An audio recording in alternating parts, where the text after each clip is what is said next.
I didn't mean to wake up in a penthouse that probably cost more per month than I'd make in 10 years. But that wasn't even the worst part. The worst part was him.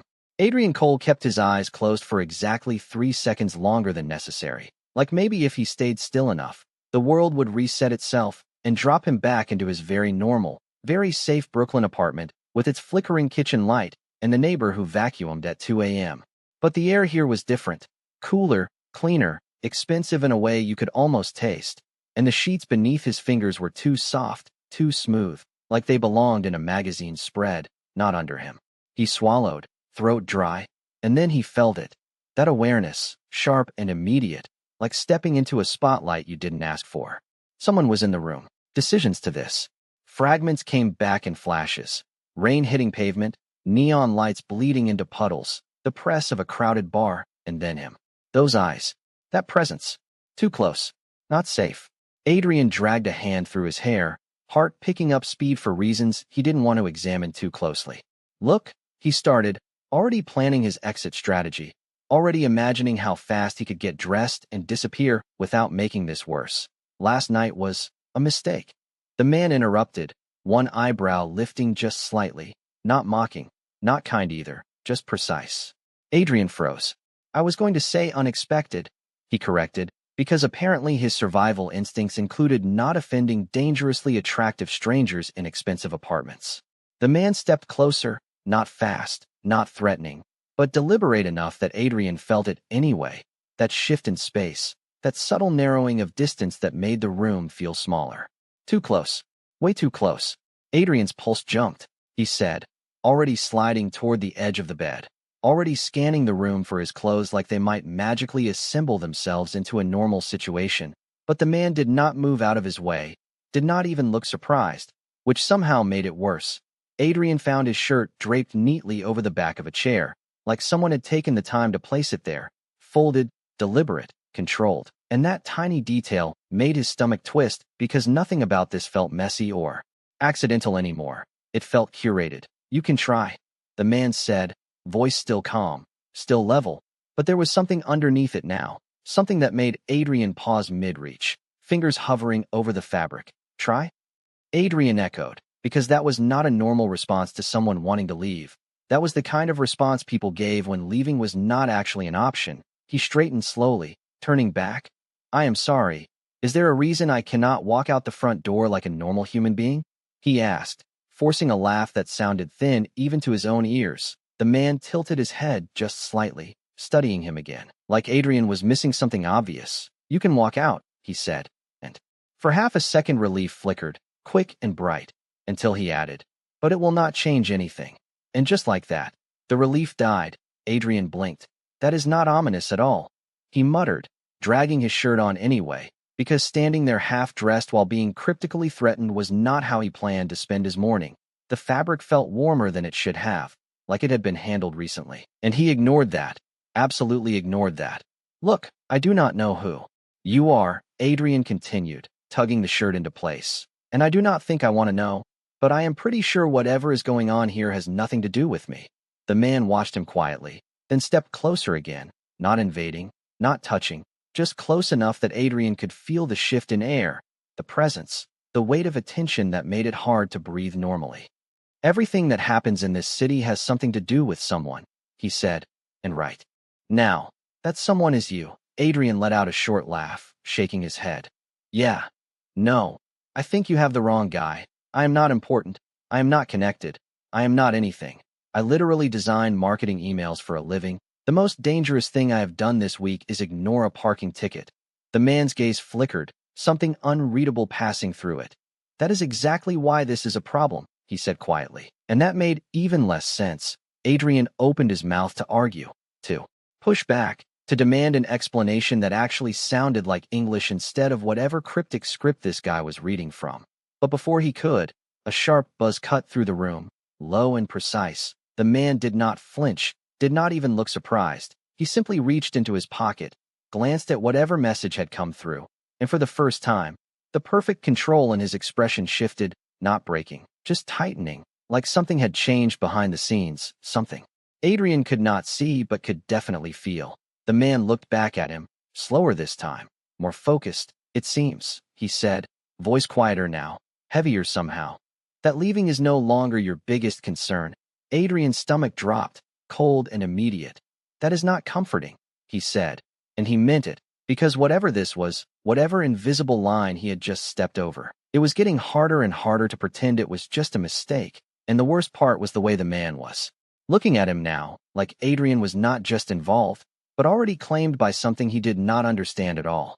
Adrian did not like that sentence, not even a little, because it landed wrong, heavy in his chest in a way that made instinct kick in before logic could catch up, and instinct was loud right now, louder than the expensive silence, louder than the steady city hum 30 floors below, louder than the calm, controlled man standing in front of him like none of this was unusual.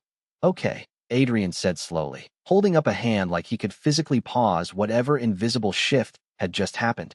I am going to need you to stop talking like we are in the middle of a thriller movie and start explaining things in plain English, because right now I feel like I missed about 10 chapters. The man watched him without interrupting, which somehow made it worse, because most people would react, would smile, would show something human, but this man just observed, like Adrian's reaction was data being collected, processed, filed away. You are aware, Adrian continued, because silence made him spiral, and he refused to spiral alone. That's saying things like, it will not change. Anything, and you are the problem, is not reassuring, right? That is the opposite of reassuring. He let out a breath, rubbing the back of his neck, trying to ground himself in something normal, anything normal. So here is what I am going to do. I am going to walk to that door. I am going to leave. I am going to get coffee from a place that does not look like it charges $12 for oat milk, and then I am going to pretend this entire situation never happened. He nodded once, decisive, because if he said it confidently enough, maybe it would become real. Maybe this would shrink back into something manageable, something that made sense. He took a step toward the door, then another, the floor cool under his bare feet, the space too open, too quiet, every movement feeling louder than it should, and for a second, nothing happened, no alarm, no sudden interruption, just the steady rhythm of his own heartbeat. Good, great, normal. See, he was overthinking. He was absolutely overthinking. His hand reached for the handle, fingers brushing the metal, and then, Adrian, the man said, and Adrian froze, because he had not given his name. He knew he had not given his name. His mind rewound fast, searching, scanning, replaying the fragments of last night, the noise, the rain, the blur of voices. But he would have remembered that. He would have remembered telling a stranger his name. His grip tightened on the handle, but he did not open the door, did not turn around either, because suddenly that felt like a mistake, like acknowledging it would make it more real. You should not go out there yet, the man added, voice still calm, still controlled. But now it carried something else. Something that sounded dangerously close to concern, and that made even less sense. Adrian let out a short, disbelieving laugh, still facing the door. You keep saying things like that, he said. And every time you do, I want to do the exact opposite. He glanced over his shoulder finally, meeting those steady eyes again. Also, how do you know my name? The question came out sharper than he intended, but he did not take it back. He could not afford to soften anything right now, not when the ground kept shifting under him. The man did not answer immediately, and that pause, that deliberate choice not to fill the silence, stretched long enough to make Adrian's pulse spike again. Because I made it my business to know, he said at last, simple, direct, like that explained everything. Like that was a normal answer. Adrian stared at him, waiting for the rest, for the punchline, for the clarification that would turn this back into reality. But nothing came, just that steady gaze, that unshakable presence. And something inside Adrian clicked into place, slow and cold, because that was not something you said about a stranger you met one night. That was something you said about someone you had been watching, tracking, choosing. His hand slipped from the door handle, falling to his side without him realizing it. No, Adrian said quietly, more to himself than anything. No, that is not how this works. But the problem was, the way the man looked at him now, calm, certain, unbothered, made it feel like maybe that was exactly how this worked, and Adrian was the only one who had not known it from the start. Adrian took a step back from the door without meaning to, like his body had already decided something his brain was still arguing against, and that irritated him more than anything else, because he did not like losing control, not even in small, quiet ways like this. You made it your business, He repeated, slower this time, tasting the words like they might rearrange themselves into something less unsettling, but they did not. They stayed exactly what they were, deliberate and intentional. And that made his chest tighten. That is not normal, he added, because. Apparently stating the obvious was the only thing keeping him grounded. The man did not deny it, did not even try to soften it, which was somehow more honest and more alarming at the same time. No, he agreed simply, and that single word landed heavier than a whole explanation would have. Adrian let out a breath that sounded halfway between a laugh and a protest, running both hands through his hair, pacing now because standing still felt like surrender. Okay, great, fantastic, so we are just. Acknowledging that this is not normal and moving on like that is fine. He muttered, circling once, twice, the room suddenly feeling smaller despite the massive windows and open space. His eyes flicked toward the skyline outside, New York stretching endlessly in every direction, taxis like tiny yellow dots, people like moving shadows, life continuing as if he was not standing here inside something he did not understand. I have a job, Adrian said abruptly, stopping mid-step, because normal. Details felt important right now, anchors in a situation that kept drifting further from reality. I have emails to send, meetings I am already late for. A boss who thinks being 5 minutes behind schedule is a personal attack. I cannot just stay here because you decided I am suddenly part of whatever this is. He gestured vaguely between them, frustration bleeding into his voice now. Because fear was easier to handle when it looked like annoyance, the man watched him the entire time, quiet, patient, like he was waiting for Adrian to reach a conclusion on his own, and that calm patience made Adrian's skin prickle. You are free to leave, the man said again, and Adrian almost laughed, because there it was, the same line, the same illusion of choice wrapped in something that felt anything but optional. But the moment you step outside, people will notice, he continued, and that made Adrian's irritation falter, just slightly, just enough for doubt to slip in. Notice what? Adrian asked, more cautious now. The man's gaze did not shift. You, he said, like it was obvious, like that alone was enough explanation. Adrian blinked. People notice people all the time. That is called living. In a city, he shot back, but his voice lacked the confidence it had a moment ago, because something about the way the man said it did not sound casual. It sounded specific, targeted, like this was not about being seen, it was about being recognized. And that was a completely different problem. The man stepped closer again, not closing the distance entirely, just enough to narrow the space between them into something more focused, more contained. Last night was not random, he said, each word measured, controlled. You were not in the wrong place at the wrong time.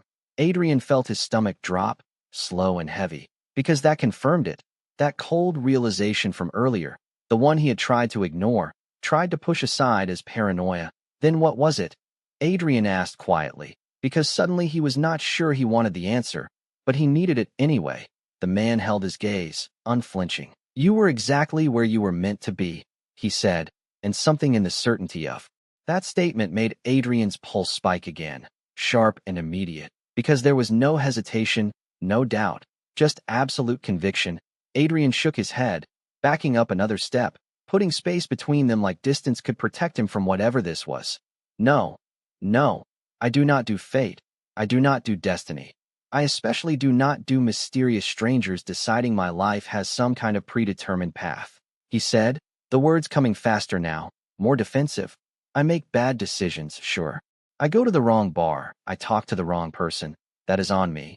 But that does not mean it was planned.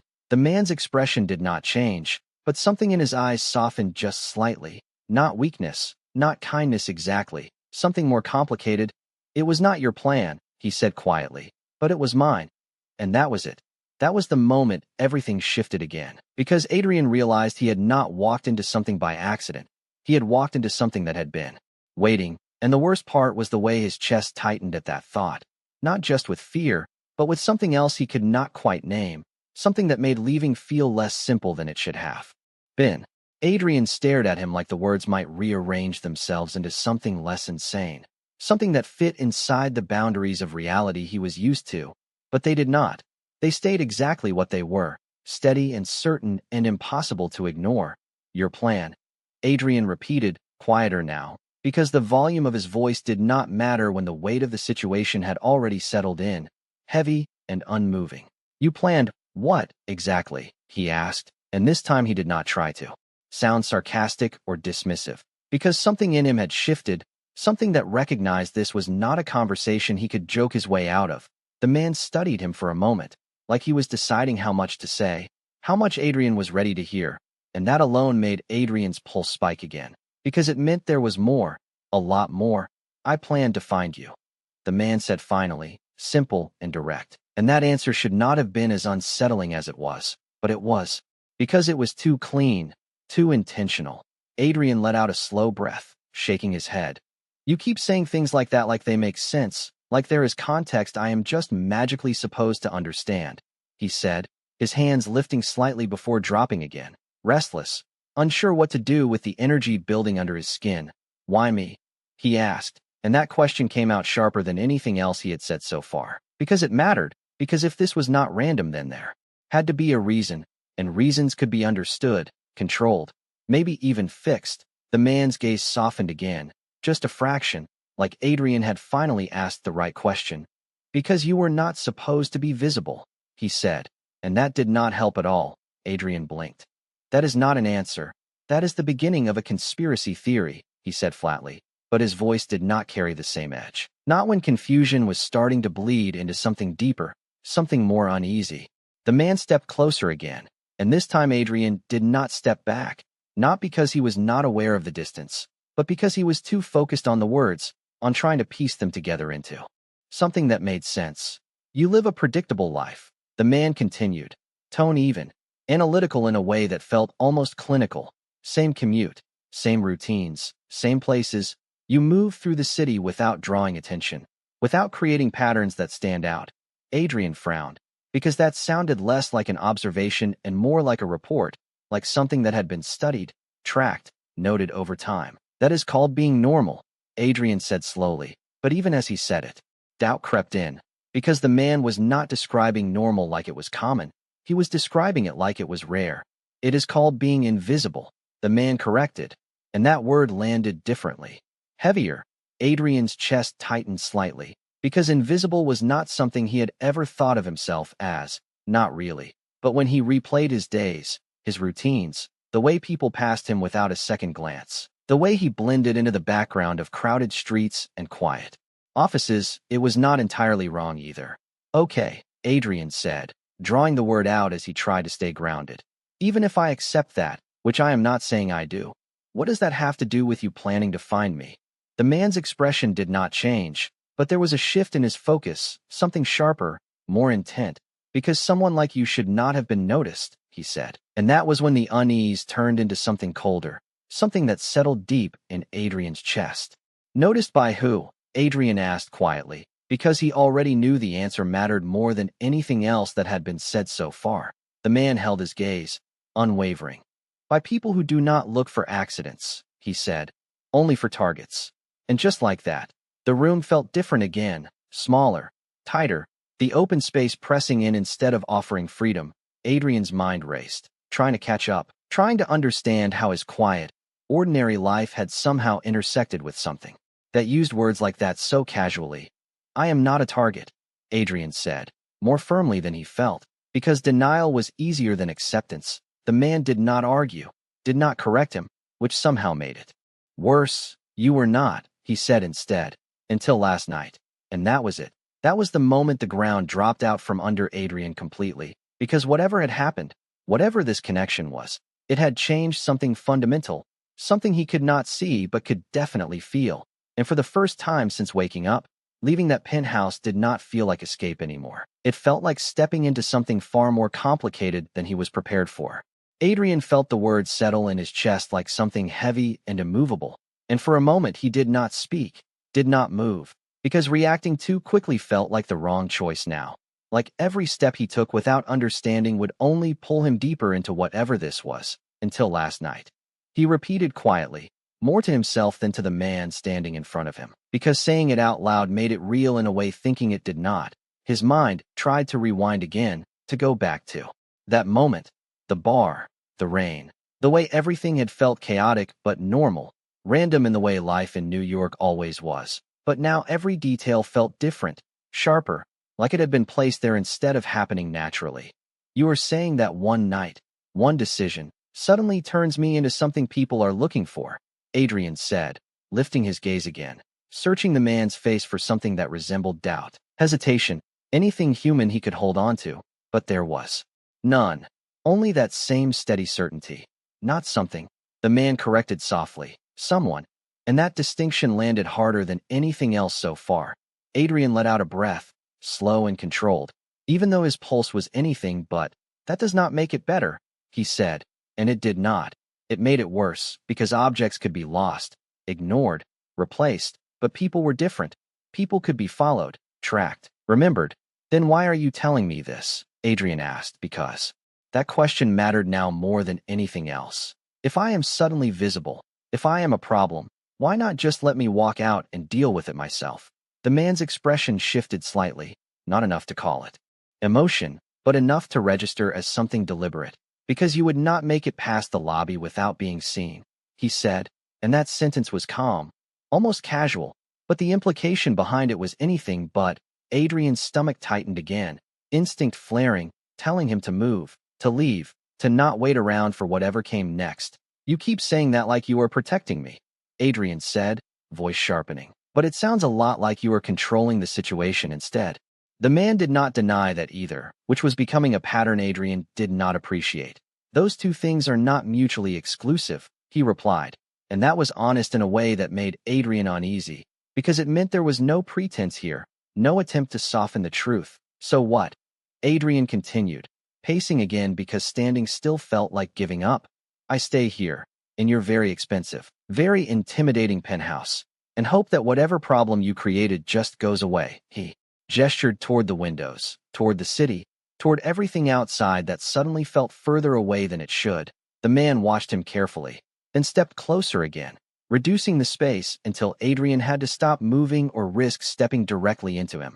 You stay here, he said, voice low but steady, until I know who noticed you and why. Adrian blinked, caught off guard by the phrasing.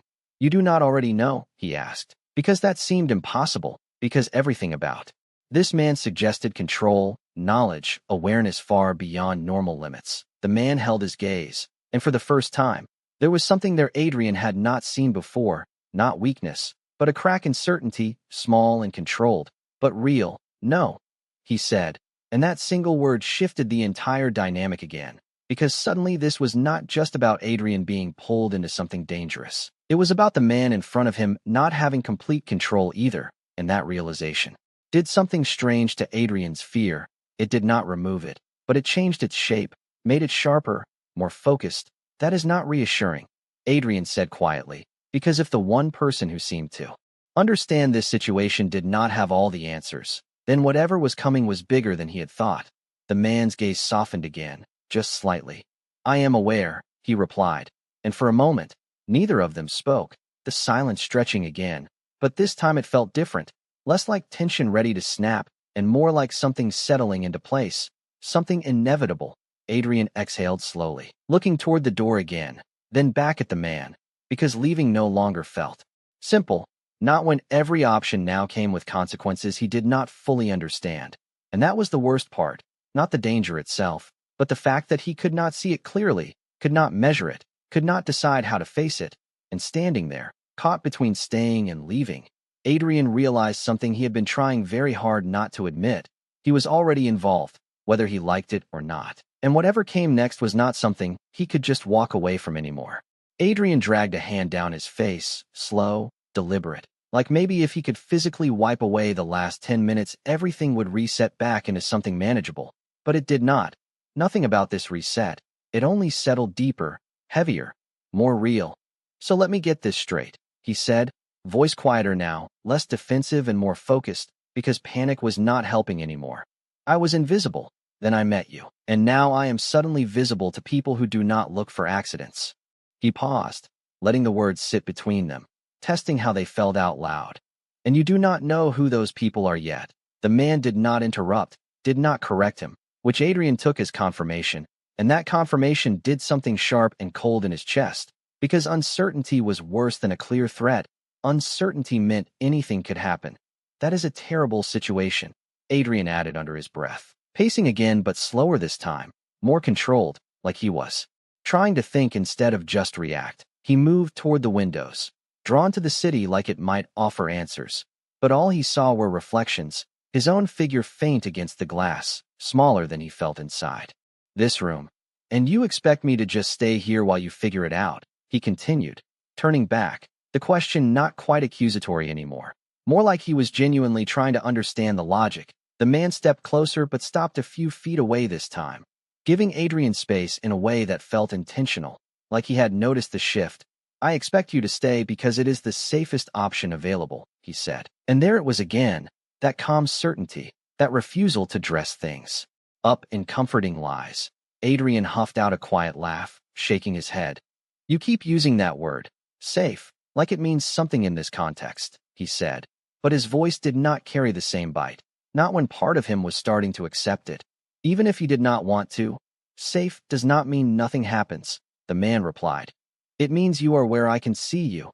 And that sentence should not have been reassuring, not at all. But something about the way he said it, steady, grounded, made Adrian's shoulders loosen just slightly before he could stop himself, and that annoyed him more than anything else. That sounds like control again, Adrian pointed out, but softer this time, less like an accusation and more like a statement of fact. The man inclined his head just slightly, acknowledging it without denying it.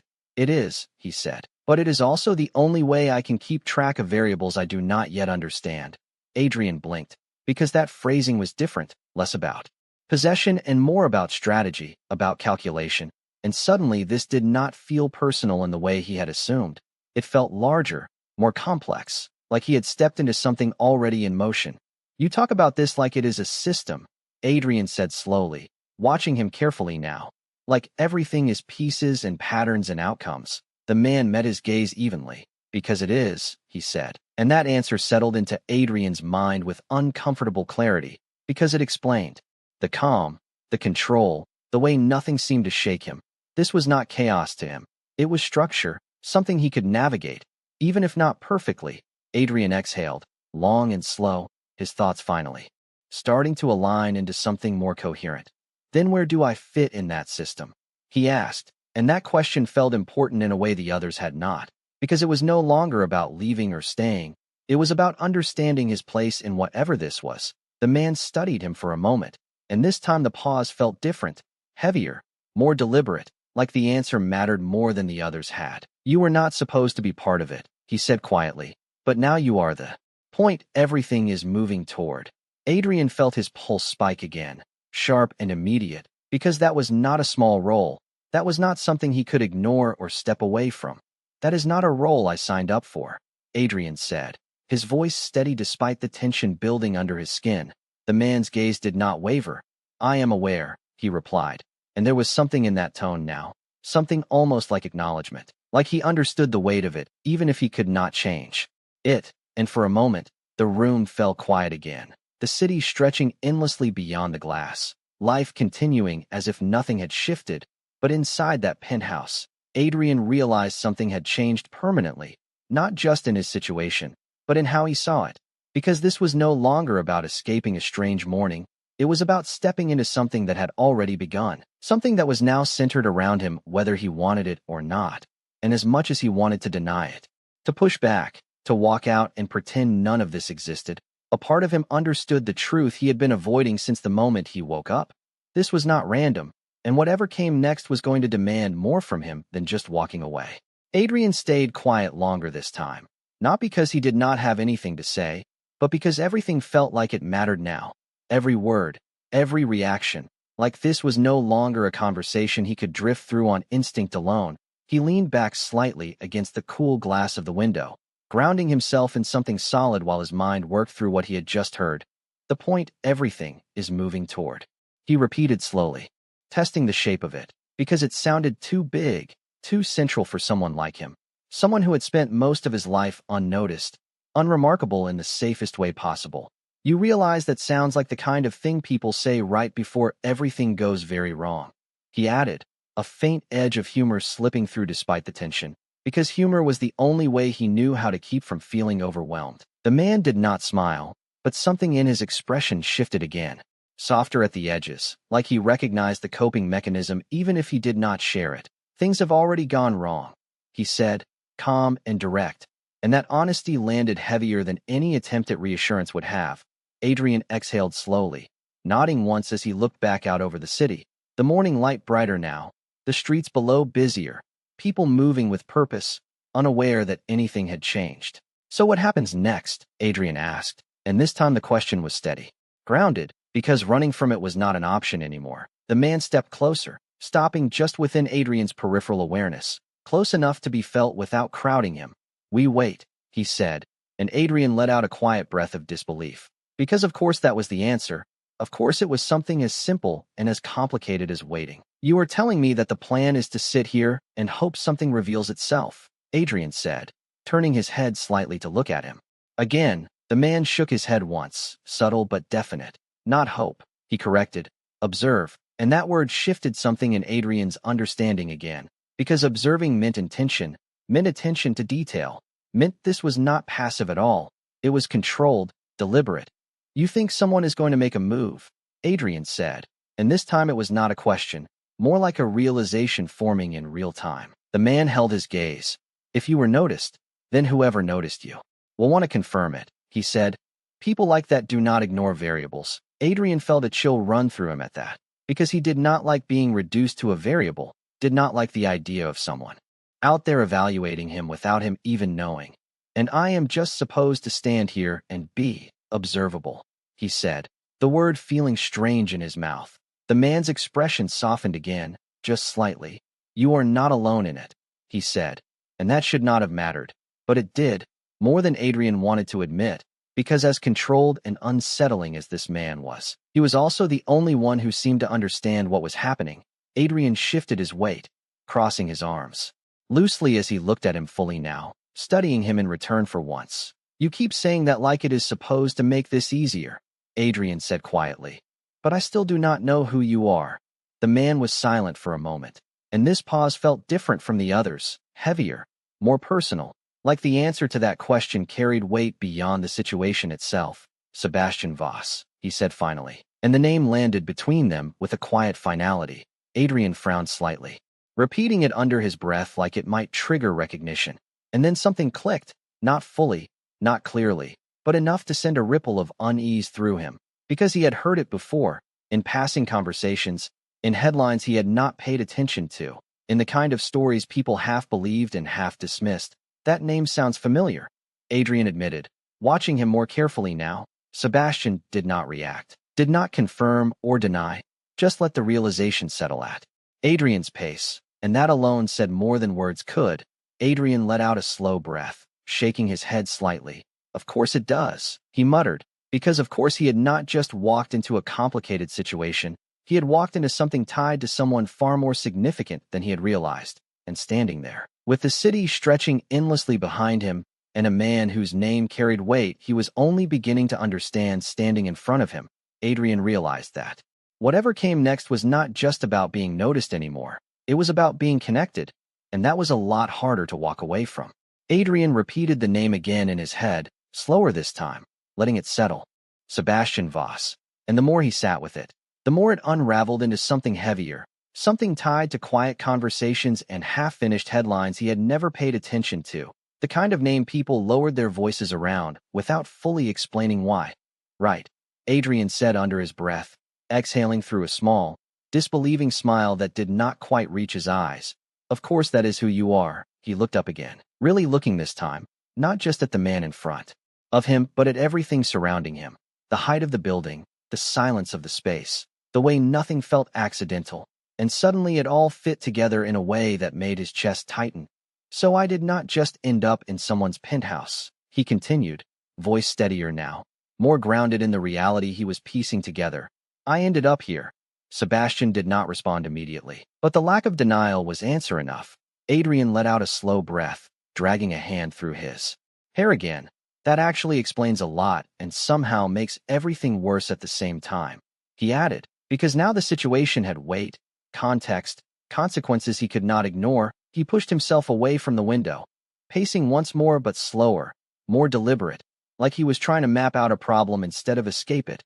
Okay, he said after a moment, turning back. So I am connected to you now, whether I like it or not. And because of that, someone else might be paying attention. He paused, watching Sebastian closely. Which means staying here is not just about safety. It is about control over who sees me and when. Sebastian inclined his head slightly, a subtle confirmation that Adrian had finally aligned with the reality of it. And that realization did something unexpected.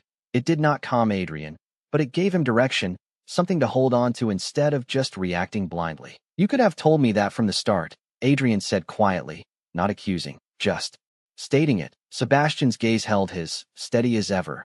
You would not have believed it, he replied, and that was fair, annoyingly fair. Adrian huffed out a small breath, shaking his head.